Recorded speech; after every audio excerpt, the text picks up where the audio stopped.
Number 9, ये वास्तव में बहुत जबरदस्त क्वेश्चन है। विशेष दशा में अगर इसका आंसर कोई डिटेल मेरे को बताया तो जो मेरे को सही आंसर बताएगा उसको एक चॉकलेट मेरी तरफ से gift, 5 star fruit and nut. विशेष, मैं जानता हूं इसका आंसर भी आप राइट देने वाले हैं। विशेष दशा में इनमें कौन साझेदार हो सकता है? किसी विशेष दशा में कौन साझेदार हो सकता है? ए पागल व्यक्ति, बी दिवालिया व्यक्ति, सी विदेशी नागरिक, डी अवयस्क व्यक्ति। हम सब रटे हुए हैं कि विशेष दशा में एक अवयस्क व्यक्ति साझेदार हो सकता है। अवयस्क मतलब माइनर, माइनर मतलब जिसकी एज 18 साल से कम हो, वो विशेष दशा में साझेदार हो सकता है। लेकिन इसका डिटेल आपको बताऊं तो याद रखना, भारतीय साझेदारी अधिनियम 1932 की धारा 1932 की धारा 30 में स्पष्ट लिखा है। अगर मैं भारतीय साझेदारी अधिनियम 1932 की धारा 30 की बात करूं तो एक अवयस्क व्यक्ति लाभ में हिस्सा पाने के लिए साझेदार हो सकता है। एक पागल व्यक्ति साझेदार नहीं हो सकता, एक दिवालिया व्यक्ति साझेदार नहीं हो सकता, एक विदेशी नागरिक साझेदार नहीं हो सकता, ये गलत है। याद रखना, एक विदेशी नागरिक सामान्य दशा में भारत में साझेदार हो सकता है।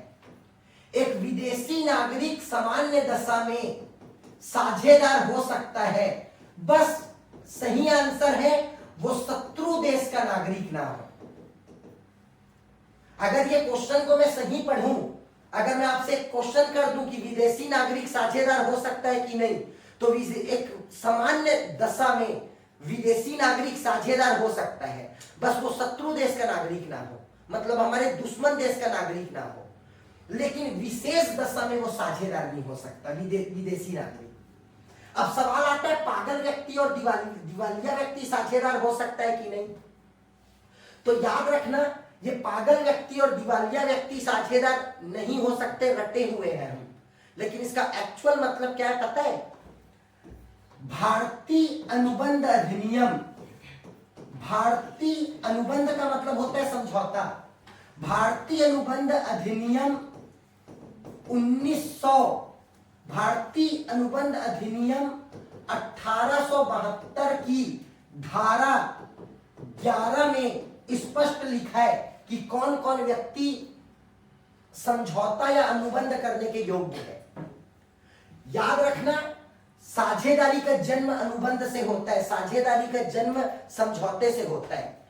और भारतीय अनुबंध अधिनियम 1872 की धारा 11 में लिखा हुआ है कि एक पागल व्यक्ति समझौता नहीं कर सकता, अनुबंध नहीं कर सकता। एक दिवालिया व्यक्ति जो डिफॉल्टर व्यक्ति होता है वो अनुबंध नहीं कर सकता। तो इसलिए सामान्य दशा में भी ये पार्टनर नहीं हो सकता और विशेष दशा में भी पार्टनर नहीं हो सकता, क्योंकि जो साझेदारी का जो जन्म है वो अनुबंध से होता है, समझौते से होता है। और भारतीय अनुबंध, अनुबंध मतलब समझौता, भारतीय अनुबंध अधिनियम मतलब कौन कौन व्यक्ति अनुबंध कर सकता है, कौन कौन व्यक्ति समझौता कर सकता है, ये भारतीय अनुबंध अधिनियम 1872 की धारा 11 में लिखा हुआ है। और उस धारा में स्पष्ट लिखा है कि एक पागल व्यक्ति, एक दिवालिया व्यक्ति अनुबंध करने के योग्य नहीं है, और जो अनुबंध नहीं कर सकता वो साझेदार भी नहीं हो सकता। थोड़ा डिटेल गया, ये शायद आपकी बुक में नहीं लिखा है, शायद नहीं, नवोत और प्रबोध की बुक में तो लिखा ही नहीं, इसलिए थोड़ा डिटेल जा रहा हूं। एक लाइन में रटना है तो बिल्कुल रट सकते हो कि एक अवयस्क व्यक्ति साझेदार नहीं हो सकता। कौन सी धारा? तो भारतीय साझेदारी अधिनियम 1932 की धारा 30 के अनुसार। और पागल विदेशी नागरिक साझेदार, विदेशी नागरिक साझेदार हो सकता है किस दशा में? सामान्य दशा में। बट वो किस देश का नागरिक ना हो? शत्रु देश का नागरिक ना हो, दुश्मन देश का नागरिक ना हो। लेकिन विशेष दशा में विदेशी नागरिक साझेदार नहीं हो सकता। हाँ, पागल और दिवालिया व्यक्ति का तो स्पष्ट नियम है।